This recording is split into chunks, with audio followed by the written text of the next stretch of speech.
want somebody that I care about to have access to my money, but only after I have passed away. Can I do that? Yes, you can. And that's called a payable on death or transfer on death designation.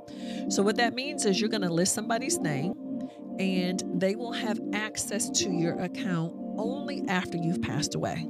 So they're not joint on your account. They can't log in online. They can't go to the bank and make any withdrawals. But after someone has passed away, they literally can take the death certificate, right?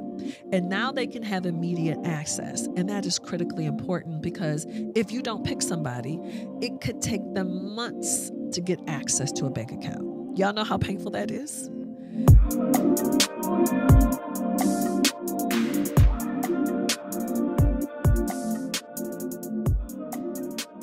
Listen, I hear from y'all all the time, and you're like, Jini, you're always talking about legacy planning, but what else can I do in order to help secure my legacy other than get my will done? Well, I just want you to know I'm happy that you asked. And on this episode of the Thank Me Later show with me, your host, Jini Thornton, where we help you master your money and transform your life, I'm going to give you the extra steps that you need to do, that you're in full control of to help secure your legacy. If you are here for the first time, I am so excited. I'm excited that you're here. I'm so excited that you're on your financial journey with us, and we really appreciate that. Thank you for trusting me. And if you are back and you are like, girl, I've been rocking with you from forever, whether you are listening to me on the Thank Me Later show, or you're listening to me on the Willie Moore Jr. show, the Ricky Smiley show, or Get Up Mornings with Erica Campbell, thank you for rocking with me. But I need you to help the people who you care about, your friends, your family, your colleagues. Please make sure that you're sharing this content. We need you to like it. We need you to subscribe, because guess what? We want to make sure everyone around us is winning financially too. So again, don't just keep this information to yourself. So let me just kind of set the stage. Y'all know I am a self-proclaimed legacy expert, and I love talking about all things legacy for several different reasons. Number one, we work so hard. We have been taught about getting the money, but we haven't been very intentional about transferring or transitioning our money. And I mean, whether you have $5,000 or $50 million, we have to be intentional about that. But I also want to make sure that all of you have the gift that I got when my mother was sick and eventually passed away, which was absolute order. And it just gave me the opportunity just to grieve and not get stuck in months and years of work. It can be a lot of work. So before we jump into a few steps that I have for you today on your legacy roadmap, I wanted to share a couple of things with you. The average probate process, what it takes to get through wrapping up the business, going through the probate process, can take 6 months to over 2 years to complete. The less organized you are, the less organized your family is, the more time it's going to take. On average, you can spend a couple of $1,000s to $7,000 to $10,000 in probate expenses. Again, that's going to be based on what your particular family situation is. And then let's talk about the data. Over 70% of Black people die without a will. And why is that? Because I just don't think it's normal for us culturally yet. Yeah, but y'all keep rolling with me, rocking with me. It's going to be as normal as getting your taxes done. And that's essentially what our goal is. Do Thank Me Later. And of course, our amazing event, Black Women Will.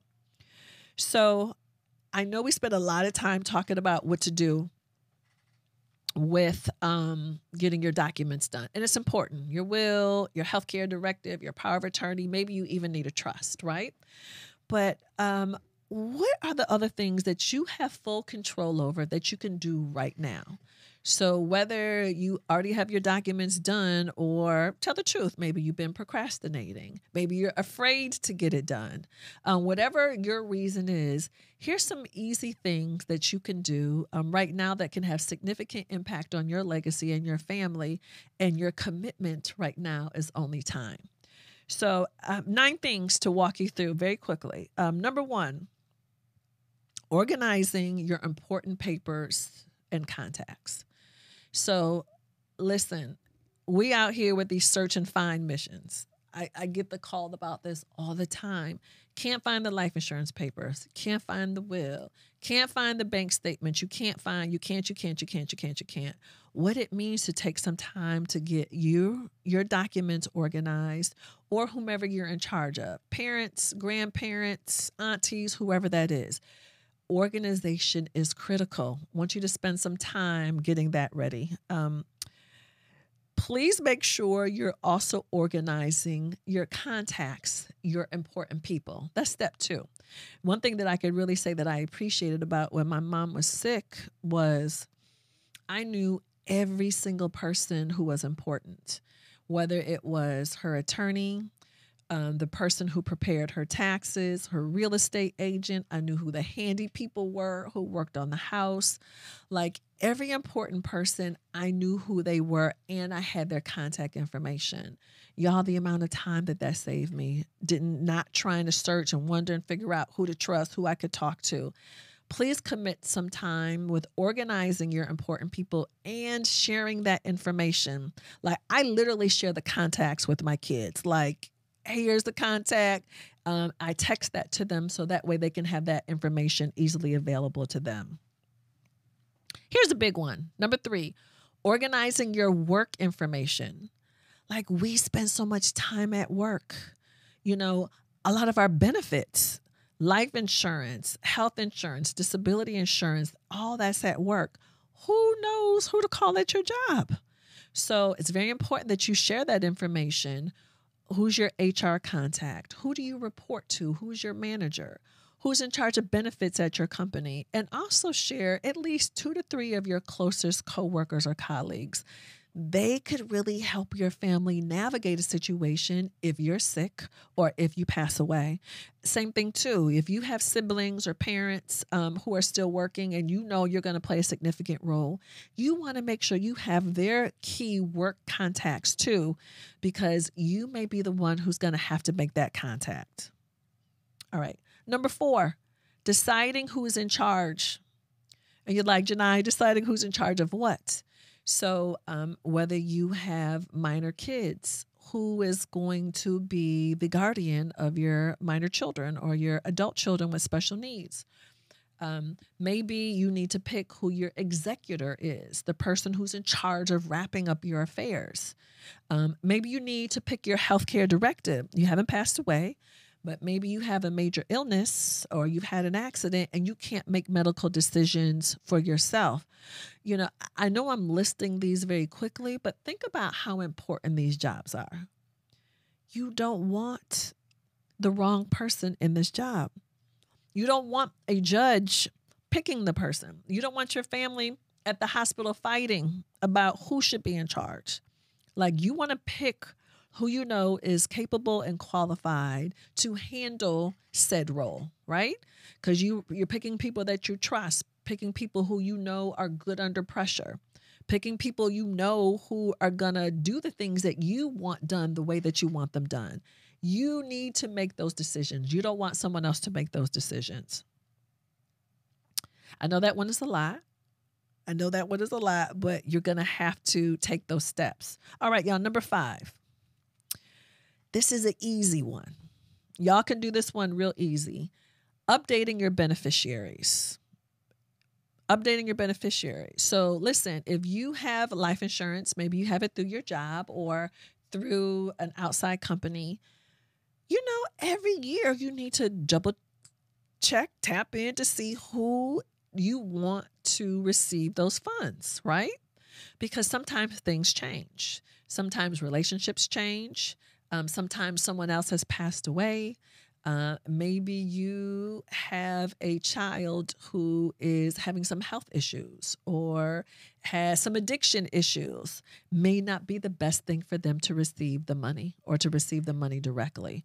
So that's why it's important to tap in, because things absolutely change. Another thing under beneficiaries is payable on death designation. And you're like, Jini, what in the world does that mean? But this is super easy too. So if you have a bank account, right? You have an individual account or you may have a joint account, but you're like, wait a minute. I want somebody that I care about to have access to my money, but only after I have passed away. Can I do that? Yes, you can. And that's called a payable on death or transfer on death designation. So what that means is you're going to list somebody's name and they will have access to your account only after you've passed away.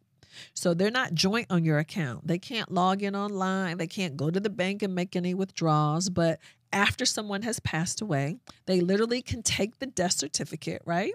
And now they can have immediate access. And that is critically important because if you don't pick somebody, it could take them months to get access to a bank account. Y'all know how painful that is? Y'all got bills to pay. The mortgage has to be paid. The utilities, all these things are still happening and your loved one may have no access. So it's critically important that you get your payable on death and transfer on death designations. So if you need some help with that, of course we have a guide for you. So we have a payable on death action plan. And literally, it will help guide you through the process of doing this with your investment accounts, your retirement accounts, and also your bank accounts. So just go to thankmelatermoney.com.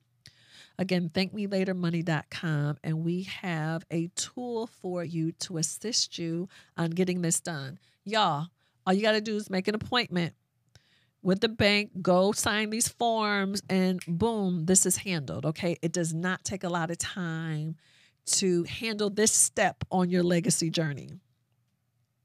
All right.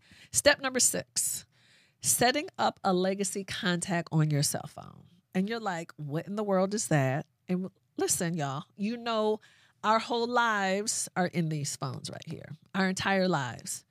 So some of us have relationships with people who may have our passwords, who can get in. And others of us are like, I don't want anybody having access while I am here. That's fine. But you want to make sure that if something happens to you, that someone can have access to your phone. And it's called a legacy contact. So 2 different processes depending upon the phone that you have. So no shade, but the iPhone, super easy. There's like 3 or 4 real quick steps to do it. Android users, sorry, but I'm not exaggerating. There's like 12 steps that you have to go through to set up the same legacy contact. And what this literally means is you're picking the person or people that you want to have access to your cell phone after you pass away. You literally can text them what's called a legacy key, and they can use this key with the death certificate. So it's not like they're going to get access before. They're going to have to prove that you have passed away. Now they can have access to your cell phone. So again, remember, our lives are here. It's really important that you make sure that the people that you care about are going to have access to your electronics, in particular your cell phone. That's super important. All right, just a few more steps, y'all. Y'all doing good? Just a few more steps before we wrap up this episode. Number 7, it's really important that we kind of have the talk, right? So you really want to make sure that you're having the conversation with the people who need to know certain things about you, where your documents are, what decisions that you're making. Do you want to be cremated versus buried? Like, having open communication with our family is super important. Now, one thing that I've noticed is people will have like different conversations with different relatives versus us having a collective family meeting. And I know it may feel better that way, but you're actually creating more confusion. Well, she told me she wanted. No, she told me. That's why you have the family meeting. Put all them folk in the room at the same time. All that information is in the letter at the same time. However you're going to communicate that. But it's really important, and I see us running from having these conversations. I know it's difficult, but I think it's really important that you get in the habit of doing that. So how that looks like for me is, again, I have 2 adult sons, Trevor and Cameron. Cameron lives out of state. So when he comes home, And I make sure at least once a year, we're kind of having the talk, right? We're just, hey, remember, all my information is here. This is how you get in the safe. Remember, this is how I expect this to be handled. So yes, I have a will. I have everything outlined, but this is really just kind of to serve as a refresher, because we don't always get notice when something kind of crazy happens in life. I want to make sure that my kids are equipped to get moving immediately. All right. So I want you to feel comfortable having those conversations. You don't have to do it every week or every month. But again, I suggest at least once a year, you're having that type of dialogue with your family. Next on the list. So I know you think that, I'm not wealthy, so I don't know if I have any money to leave to anybody. You do not have to be rich to be intentional about leaving money to an organization that you care about. So the fancy name is called planned giving. And so what I'm asking you to do is just be intentional. Maybe you love the church that you grew up in. Maybe you love your alma mater, right? Maybe you have an organization that has had significant impact on your family, like the American Cancer Society. But you don't have to be wealthy to say, I want them to receive X amount of dollars. So let's just use this mathematical example. You have a $100,000 life insurance policy. Maybe you said, you know what? I want 5 or 10% of that to go to the organization that I choose. And then my family, they can get the 90%. But I want you to know how much impact that could have even on a major organization like a school. That's what really makes the difference. So I want you to know that, yes, you have enough to consider planned giving, right? It doesn't have to be millions. You don't have to have a building named after you, but I want you to be really intentional and think about those organizations that have meant a lot to you or your family. Give some thought to that. All right. Last but not least, step number 9 is creating a list of your assets. And let me tell you the reason why that's important is because, again, we want to make sure that if something happens to you, your family's not running around trying to figure out what you have. A lot of the calls that I'm taking from people, they can't find things. They can't find the life insurance. They don't know where their loved one had a bank account. They don't know who their retirement money is through. Like, they can't find anything. So if you take the time to do the list, it is literally just kind of giving your family some help, just some guidance. So really important that you do that. And again, I know a lot of times people want to avoid this. They're like, oh, I don't have that much. Honey, whatever you have, it's a lot. But again, this is to help guide your family, to help them save time. So just think about it from that perspective. And don't forget, if you're in charge of someone else, they may need to be doing the exact same thing for you. So I know I've said a lot. I know it may be a lot of steps on this legacy journey, this roadmap. But again, I want you to pick 2 to 3 things that you're going to implement. So before I wrap up, I know we have a caller. This is someone from our Thank Me Later community who has a question about their legacy journey. What are some important things to consider when choosing a person that I want to be in charge of my affairs? What makes that person qualified, and how do I know that I can trust them? All right, y'all, that was Melissa from Atlanta. Thank you, Melissa, for your question. And y'all know this is an area that people really struggle with. And, trust is something that is earned. Trust is not given. And so you have to think about the people who are in your ecosystem, who are in your friend group and family group. And because I know a lot of times people feel bad that the people who they're the most closely related to aren't the right people to put in charge. And I want you to know that happens all the time. I want you to pick someone that you know right now. If you gave them your credit or debit card with your PIN number, that you could trust them. If you can trust them now while you're living, that's the best person that you could potentially trust once you've passed away. So that's the example that I've heard people use. And again, you want someone who's going to carry out your wishes, not freestyle. and now implement their strategy or plan, and who can handle business, who can make phone calls, deal with creditors, talk to your mortgage company, talk to the people who you have your car loan with. These are people who have some level of business acumen, comfort doing that. You know, they don't have to do this professionally, but they have to have some comfort doing it. So those are some of the things that I'm thinking about. But again, don't feel bad if the people or the person that you need to pick is not related to you. That is completely okay. So again, I know I said a lot.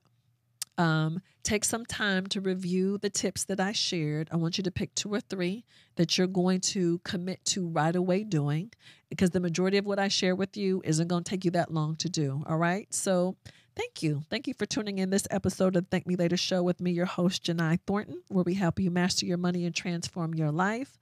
So just want to make sure you have access to all of our resources.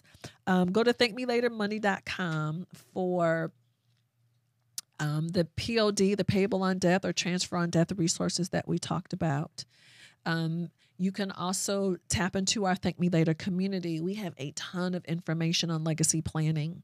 Of course, we have our Black Woman Will website, information on all things preparing your documents. So again, there's a wealth of resources. We will share all that information with you. And please engage with us. If you have any particular legacy questions or issues or tips that you've used, we'd love to hear about that, because we would certainly like to share that with the rest of the community. So again, thank you for tuning in. Continue to follow me on social media, y'all, and I will see y'all next episode.